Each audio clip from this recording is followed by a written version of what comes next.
about time I actually put a true exhaust on my Jeep, because this one's been dangling, and so far I've had 3 different exhausts fall off on the road. So we're gonna put on a stock XJ Jeep exhaust, and I have Tommy here to help me out. Let's get started.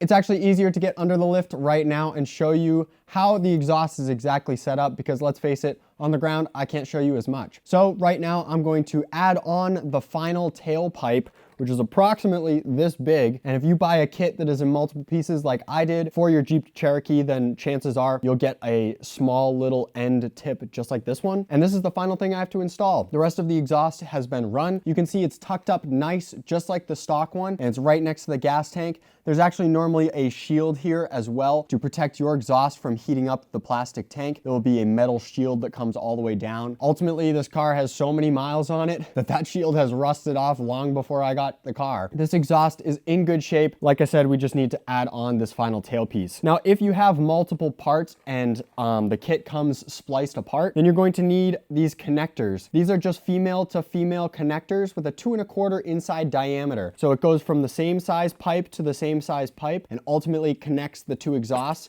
because this final exhaust tip that I have right here is the same size as what's up there. Sometimes they will slide into each other, but this kit did not, so these connectors are required. And with that, you're going to need an exhaust clamp, which is one of these. These are spread throughout the car like you've seen earlier in the video, and they help keep the exhaust tight together. You want to make sure that these are very tight, because ultimately they slip out over time with the heat of your exhaust and the rumble of your engine. One final thing I'll mention is, because I've done a little bit of frame repair on this Jeep, if you haven't seen episode 8 of Burnout, then go check that out down in the description. I do a ton of work, including repairing the back unibody frame, because this thing was beat by a trailer. And ultimately, this hanger is supposed to go into a stock spot where there's an exhaust hanger on the original Jeep unibody in the rear, and I don't have that. So we're going to just mock this up and kind of MacGyver together some form of clamp, whether it be wire or hose clamps or something like that. We're going to try to use something metal to hook this into the new unibody frame bracing that I've essentially put in. It's a little bit of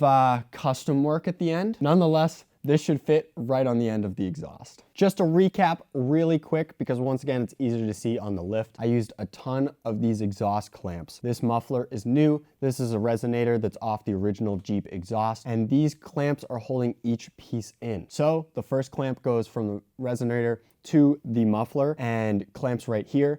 That's one piece. From here, I put in actually a little spacer that helped me out later on with going over the axle. So there's a spacer, once again, another connector piece, 3 clamps right here to then connect the piece that goes over the axle. And that's one big kind of U-shaped piece that goes towards the back. Once again, you have one more exhaust clamp and then the tip. So this is the kit kind of broken into pieces. One by one, I installed them, made sure that they were spaced out correctly, and then utilized some of the old exhaust hangers as well. I highly recommend working from the engine side backwards. It'll allow you to see what fits up front first. However, that being said, sometimes you need to add in a spacer like I did here, or space it out accordingly within the connectors. Just make sure that every exhaust clamp you put on is very tight. Let's add in the tailpipe and we're good to go on this exhaust. Finally, at the back of the car, I need to add one last connector. Now, it's important that you push the connector on far enough that you can get an exhaust clamp in. So these tighten down nice and secure, but if you don't have this connector on far enough, this is not going to tighten down to anything and your exhaust will just fall off. So it's important to push this on far enough. You see there's a little dimple in the middle, and that will ultimately be far enough where it will stop. Just make sure it's on there secure and you'll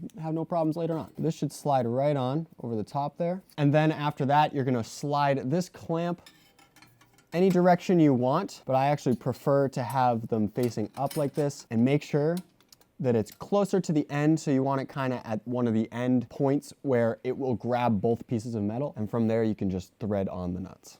Time to put the final touches on the exhaust tip of the Jeep once and for all. And this is the 4th exhaust I've been through, but who's counting? Tarpy expanded this for me. If you haven't seen an exhaust expanding video, first of all, the tool is pretty sick. Second of all, it's just down in the description. I'll link it in the top right corner too. I mean, just click it, it's fun.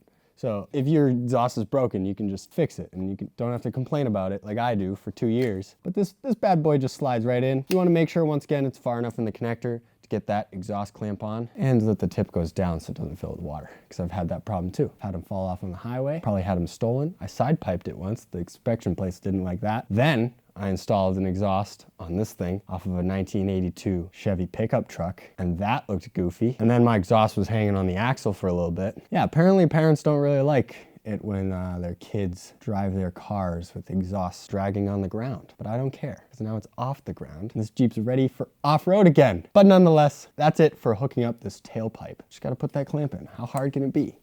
Just install an exhaust. Lastly, this is where we have some fun. This hanger used to have a hanger spot, but because I repaired the frame like I talked about, it doesn't. So I'm gonna use some hose clamps, one this big, maybe two this big. Chances are I'll need two because it's a far distance. And then a little one to connect to that hanger right there. And when that all doesn't work, I'll just let it dangle.